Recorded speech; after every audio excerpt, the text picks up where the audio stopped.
G'day guys, it's Alex here from On Street Garage, and we are back for another year of building my beautiful FTE 105 Land Cruiser. In today's episode, I'm going to show you what was involved in swapping the cab and engine out of the 100 series and putting it onto a 105 chassis. Most of the information is out there that you need to do the swap. However, it's in bite-sized pieces and it's sort of spread out all over the place. And I found that some of the information didn't agree with each other, and some of my own experience doing this swap wasn't the same as what people said on the internet. Surprise, surprise. We're gonna walk through it today. I'm gonna give you some of my tips and tricks. I'm gonna tell you what parts I needed and just walk you through some of the trickier bits or the things that I don't think are explained particularly well on the internet. So let's get into it. Okay, so I'm gonna start off with what I think is the most important part of the swap. It's the biggest time saver. It's something I didn't have, but I wish I did have it. And it was having a comprehensive list of all the parts that you're going to need to do the swap. I ran into a lot of wasted time because there was a few small parts that I didn't have, and there was nowhere on the internet that sort of warned me about some of these parts. There was also some situations where I wasn't sure whether I should be using a part of the 100 series or the 105 series. And there was a lot of time wasted again, just sort of taking parts on and off and figuring out which one was right. So I've gone and put a spreadsheet together. It's really brief. There's not a ton of parts you need, but it's very specific. It lists all the parts you need. It's things that you must have, and there's a few items in there that you don't need to do them, but I think whilst the car's pulled apart, you'd be mad not to do them at the same time. It's also worth keeping in mind that whilst I believe that this is all encompassing and has covered everything, this is through my own experience and the swap that I did. I don't think there can be too many variables more than what I've done because I've used the Japanese cab. I've done the cab swap and the engine swap. If you're only doing the engine swap, this video will still apply to you as it shows everything that was involved in doing that as well as the cab. Like I said, it's worth noting the cars that you buy will be in different condition to mine. There may be service items that require maintenance or replacing. So as you pull the car apart, make sure each step you have a good look at the parts you're keeping, make sure they're in good condition. And if there's things that need to be serviced or replaced, do it while it's pulled apart. It's so much easier than having to climb up in the engine bay, stick your head in and mess around with bits and pieces. Now, before we get into this list front to back, I just wanted to really quickly show you guys a couple of things that I've had made for the new year. So to celebrate the FTE 105 build being done, we've got some FTE 105 club caps. These are in really limited numbers. I've also got the on-street shirt, and on the back of the on-street shirt, I've had some graphics made up of the 105 built and finished. Those ones are super limited, so if you want those ones, you'll probably have to message me directly. If they're around for long enough, I'll put them up on the website, but I've also got these ones which have a big logo on the front, and it's got the front of the FTE 105 Land Cruiser. I really love these designs. I thought I'd do something different. I like to be able to wear my Land Cruiser proudly, so if you guys are interested in supporting the channel, buying stuff like that makes a huge difference. I really appreciate it, so thank you for that. I also had a couple of bucket hats made. Now this is one that I thought I'd test throughout the summer and make sure that these products are good. The shirts are AS color, and you can see this is surviving really nicely. I've been out on the boat in this, it's been in the salt, it's been in the sun, it's taken a hammering this summer and it's still looking brand new. And anyone who buys any of those, I've also got here a few little hollow on-street stickers that have been made up. I won't be making these styles again, so if you're interested in those, buy something from the store, support the channel. I've also got some little Land Cruiser stickers I'll chuck in the mix as well. We had a really good year last year. The channel was really enjoyable for me.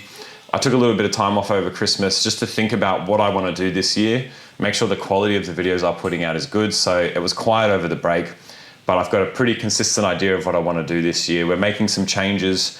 The FTE obviously still has a long way to go in terms of the build, so I've got some more stuff there. It's not registered yet, so the next step is to just make sure it's compliant. The lift's a bit too big, the tires are a bit too big, so we'll do a few changes, document those, and take you guys along on the journey. I've also picked colors for the bar work, so we're gonna get that done very soon. So make sure you stick around. And yeah, let's get into this list. So with the list out of the way, the first issue I ran into, and something I couldn't find documented anywhere, was when I went to pull the 100 series cab off the chassis. I spent a lot of time pulling my hair out, trying to figure out what the hell was going on. But it turns out there's 2 extra mounting points from the chassis to the cab that the 105 Land Cruiser doesn't have. These are located just behind the second row seats and need to be undone before you can lift off the cab. That little detail wasted almost an hour of my time whilst I tried to figure out whilst the cab was still stuck to the chassis. Because I pulled the 105 apart first, I didn't have it in my mind to look for an extra couple of bolts towards the center of the vehicle where they weren't easily seen from underneath. So whilst we're under the cab, there's another tricky bit that you've got to look out for, and it's the handbrake cable. It's got a couple of sneaky bolts tucked away underneath the fuel tank, and if you're not specifically looking for it, they're really well hidden and they will stop you from being able to pull the cab off the chassis. Now here's a quick tip, and it's something I did that definitely helped at the other end, and if you're not having the foresight to think about how this is all going to go back together and you don't do it, it will cause you endless headaches, I promise you. Take the time to mark. I used blue masking tape and wrapped it around anything that I unplugged, and this served two purposes. First, it made it easy to see what needed to be plugged back in at the other end when we were putting everything back together. The connectors are all unique enough that I didn't need to label them as specifically what they were, but having the blue tape, I knew what needed to be plugged in, and more importantly, I knew what didn't need to be plugged back in. There are a lot of plugs that don't go anywhere, and depending on the spec of your vehicle, you might have more or less than what I did. I can only imagine how much time I would have wasted chasing dead ends if I hadn't taken the 5 minutes to tape everything off that did need to be plugged in. It's a simple step and it can save you heaps of hassle. Now let's cover a couple of key points that are specific to the cab swap. When you're disconnecting everything in the engine bay, make sure the hard lines that run from the brake booster are disconnected. The brake lines stay attached to the chassis and you definitely don't want to bend them out of shape or break them. The brake booster and accumulator are also major parts of the swap. The early model 100 series boosters have 4 lines, which is what I had, which makes for a really easy straight swap because the 105 has the same amount of lines. I have heard from other people who have done the swap that they've got later model 100 series that have 5 lines from the brake booster, which can complicate things. Luckily for me, mine was an early model, so it wasn't an issue I ran into. If you haven't bought your donor car yet, it's something to consider when you're looking at the 100 series that you purchased for the swap. Another thing worth mentioning is that the booster and accumulator on the 105 and the 100 series are identical.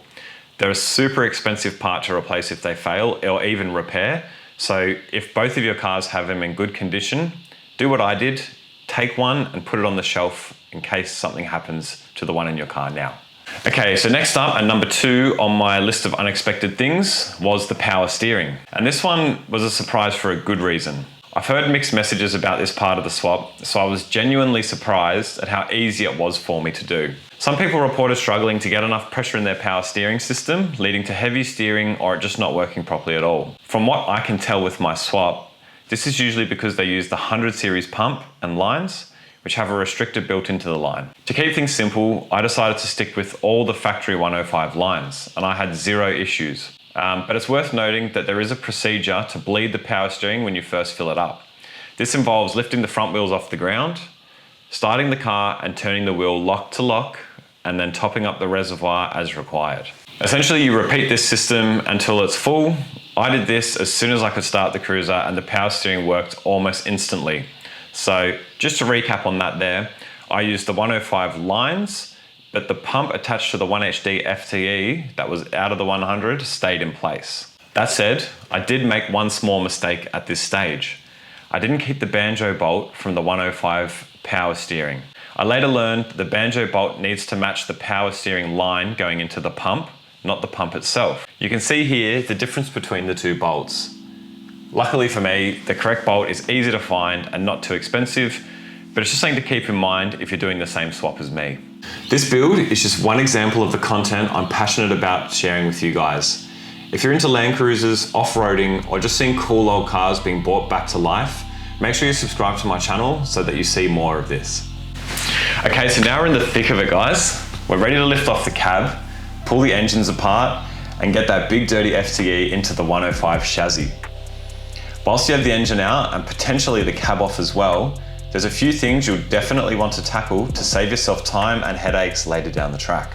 First up, I found that dropping the starter motor out made it way easier to remove both the cab and the engine. It's a simple step and it will save you some hassles, so make sure that you do that. So if you're like me and you're going to be taking the cab off, I can't recommend highly enough replacing your cab mounts whilst you have it pulled apart. My old ones were pretty hard and they were getting crusty with some corrosion on a few of the mounting bolts. you will not get an easier time than now to swap those rubbers over. So don't skimp out here. It's well worth the effort and the small cost to change those body mounts out. Okay, so one thing that really confused me in all the online guides that I saw was the mention of a 1HZ engine mount or a 1HZ engine leg. This part is separate from the rubber engine mount. Engine leg is definitely a better way to describe it. I've got some footage here to show where it's located and how it lines up with the existing threads in their 1HD FTE engine block. Obviously, whilst the engine's out, it's a no-brainer to replace the engine mounts with new ones also. I went with 1HZ mounts and they were a perfect fit. It's little things like this that will make a big difference to your car in the long run. Okay, so another contentious issue, and it's one that doesn't always need to be addressed, but I would definitely recommend that you do it, is replacing the sump on the FTE engine. So the sump on this engine sits lower than the 1HZ sump, and it can cause clearance issues around the diff and steering components. This is because the sump is also a different shape because you have independent front suspension in a 100 series, so the sump is shaped different to suit the front suspension of the car. So something that I learned, and it's my third item on my list, is if your car has a big lift, it has flipped arms or even a diff push, you will or you might have enough clearance to keep the FTE sump. I've driven mine with the FTE sump in it, and I haven't had any clearance issues so far. With that said though, for peace of mind and to maximize clearance underneath, especially for off-road driving, which I haven't done yet, I will be swapping it out for the 1HZ sump in a future episode. I'm not certain that the FTE sump would handle big articulation, so I think it's just one of those things that you should just do it to be safe. Especially if you're thinking about going off-road and the car's gonna be articulating, it's not worth the risk. Punch a hole in that sump off-road and your day's over real quick and you could be risking massive damage to your engine. Again, another important note here guys, if you're replacing the sump, you'll also need a 1HZ oil pickup and you'll need a 1HZ dipstick to suit. I'll do a detailed installation video on this in an upcoming episode, so make sure you stay tuned for that. Okay, so now we're at one of the most exciting parts of the swap. It's time to start putting everything back together. Well, almost. But before you dive in and start reassembling, here's a few more things that I think you should consider. If your plan is, like mine, to upgrade the turbo to get the most out of the FTE engine, now is the perfect time to do it. Just don't make the mistake that I did. I ordered the intercooler kit at the start of the project, back when I wasn't planning on upgrading the turbo. Because of that, I ended up with the wrong intercooler pipe that joins the turbo on. Luckily, the supplier was happy to swap it out, but it cost me time at the end of the project and it delayed me having my first start of the car. So if you're upgrading the turbo, it's also wise, as I've just mentioned, to pair it up with a good intercooler. The factory 100 series intercooler can be reused, but it's pretty small. A lot of it is made out of plastic, and at the age they're at, they just don't last very well. Even if you're not chasing big power, those old plastic parts are nearing the end of their life. In my opinion, a proper intercooler upgrade is well worth the investment. For the transmission, I've decided to stick with the 4-speed auto from the 100 series. I had one in a previous 80 series that I built. A lot of people don't like them, but I really liked the way it drove. It was very direct and sharp, and they're quite good at holding a good amount of power. The bonus is that the factory auto crossmember from my petrol 105 chassis bolted straight up, and we didn't need any modifications.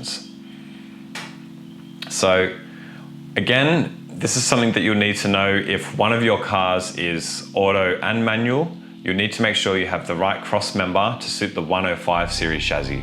I'm not sure if our 100 series cross member would bolt over. I don't think it would. If anyone knows the answer on that, put it in the comments so people who are doing this swap know what they're doing. But that's something you definitely have to look at. So now the engine is in, the cab is on and mounted, and it's time for the finishing touches. For me, this is the most exciting part of the swap, as it looks like a real car and I could imagine it on the road and it was all starting to feel real. So first up on the finishing touches, I decided to replace the radiator.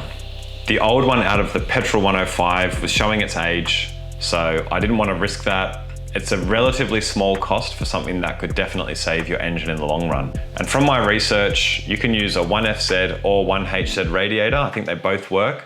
Some places that sell them actually sell them as the same part. And again, just make sure that if your car's auto, you buy an auto one. If it's manual, you buy a manual one. So something I did, I don't think it was the optimal choice, although it worked, was I bought 1HZ top and bottom radiator hoses. Now, the bottom radiator hose went on no problems at all. The top one was a little bit long. I needed to trim maybe a centimeter off it.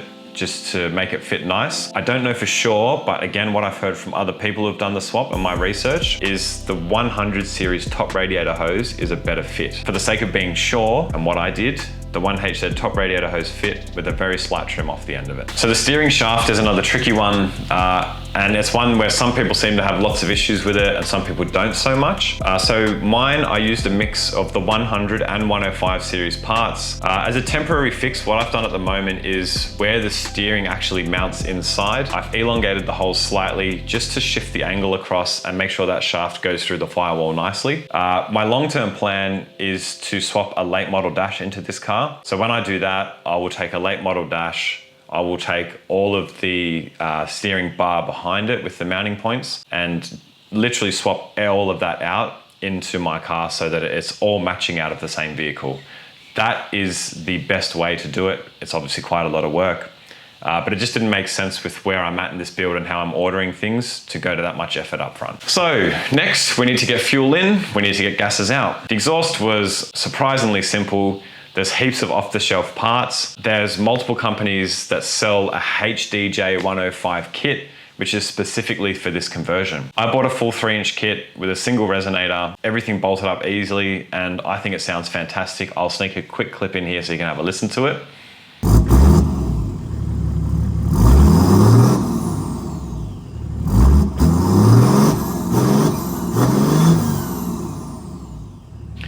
So I installed the exhaust before the cab went on, but this step can be done at almost any stage. This said, is another tip of mine. I'd recommend at the very least bolting the dump pipe onto the turbo before the engine goes into the chassis. It can be a really tricky part to sort of tangle your hands in and get bolted up if the engine is in and the cab is on top of it. So definitely worth doing that before it all goes back together. So now for me, this comes to what was the biggest headache for my swap. It's a particularly frustrating thing because I bought a JDM model. The biggest issue is fuel storage and delivery. And to be fair, this was the one where I was actually warned that this is the most difficult part of the swap. I think if I was going to rate it, I would say it was probably a 7 out of 10 in difficulty. So it wasn't particularly hard, but it was the most frustrating part of the swap for me. So the unique issue I came across swapping the JDM cab over is that the 100 series from Japan didn't come with a sub tank. So you can swap 105 1HZ tanks over. However, I didn't have them using a petrol for the swap. So my best way to solve it was I ended up buying a replacement long-range fuel tank. This tank replaces the main tank. It has the same fuel capacity as a factory main and sub. For me, I actually thought it was the ideal solution because it means I keep the same fuel capacity, it retains really good clearance still, and it moves all of the weight between the axles. We all know how bad it is to have lots of weight hanging over the back of the car. So I figured moving all the fuel in between means that I've got an option to add a bit of weight at the back for maybe water tanks or something else, but it works well for the weight distribution in the car. But that wasn't the end of the headaches for the fuel delivery. So they make kits for either the 100 or 105 series. I chose the 105 series kit to make sure that the fuel tank cleared the chassis rails. So whilst all the mounting points on a 100 and 105 are the same, the chassis rails are different. What this meant, because the cabs are actually also the identical size, but they have different mounting points in the bottom of the cab for the fuel tank straps. So this was the only step of the way for me that required modifying something to make it fit. Had I used an Aussie 100 series, I might have avoided the issue, but I suspect most swaps will still need some sort of modifications here. I ended up reworking the mounts to suit. I got the tank sitting nicely and then hit the next hurdle, the fuel lines. So it's really important to note here that the factory fuel lines for a 105 petrol or diesel are insufficient and they won't do the job properly. So to solve this, some people modify the 100 series FTE lines to fit. Some people use custom lines or they install lift pumps in line on the factory 1HZ lines. What I ended up doing, and again, this is another one I would say is a temporary fix, is I've bent up the 100 series factory lines to make them work. And it does work, but I'm not completely happy with how they look. I think it looks a little bit messy. Long term, I have an idea that I'm going to try. I will do an episode on it, whether it works or not. I plan to make my own aluminium lines. If they do work, I'm going to bend up a few sets so that if someone else is doing this swap, there will be an off-the-shelf solution, which if there was one when I was doing it, I would have snapped it up. It would just be a super easy way to solve one of the more painful issues in this swap. So in terms of talking about future episodes, one thing I haven't done yet is I haven't modified the ABS wiring. So there is a change you have to make. I'm gonna do an episode on this as well, just to show how to modify the wiring. I'm gonna go for the neatest possible way to do it, put plugs on it or just make it look super tidy, but just make sure that everything works because it is different between the 100 and 105 and you need to get that sorted. And that's a wrap on my FTE swap journey so far. As you've seen, there is quite a lot to consider. And while it might seem overwhelming at first, if you break it down into smaller, more manageable pieces, it makes it way more achievable. From the challenges with mounting points and fuel systems, to the satisfying wins like exhaust and power steering, this swap has been a real crazy learning experience for me. Like I said at the start of the video, I'm not a mechanic. I'm just really passionate about my cars and four-wheel drives. Yeah, I've enjoyed the process and I love that I can say that I built this thing 100% myself. I hope this guide has given you guys some clarity on what to expect and it's helped you avoid some of the headaches that I faced along the way. And remember, planning ahead is key. Having a solid parts list, knowing when to upgrade, and being prepared for the unexpected will ensure you're saved heaps of time and stress. So then what's next? This build is obviously far from over. We're just getting started. There's plenty more to come, and in future episodes, I'll be tackling a new airbox and snorkel setup to optimize the engine so we can go for a proper tune. I want to upgrade the gearbox, and I'll probably go down the path of an aftermarket ECU. So we might do some comparison videos on what's out there in the market, and I'll talk to what I think is best and why I think it's best. I'll also be planning a rear draw and touring setup and getting this beast out on the tracks. I really can't wait to be out here using this car. If you're thinking about taking on an FTE swap, or if you've got your own tips and experiences, or would even like some more details on any aspect of this build, I'd love to hear about them in the comments. I'm only here to try and help and make these swaps easier. I'm also thinking just to help you guys out with the decision making on whether you should do this swap or not, I might do a deep dive video on what it costs and do a detailed breakdown of parts. So that's something that would interest you.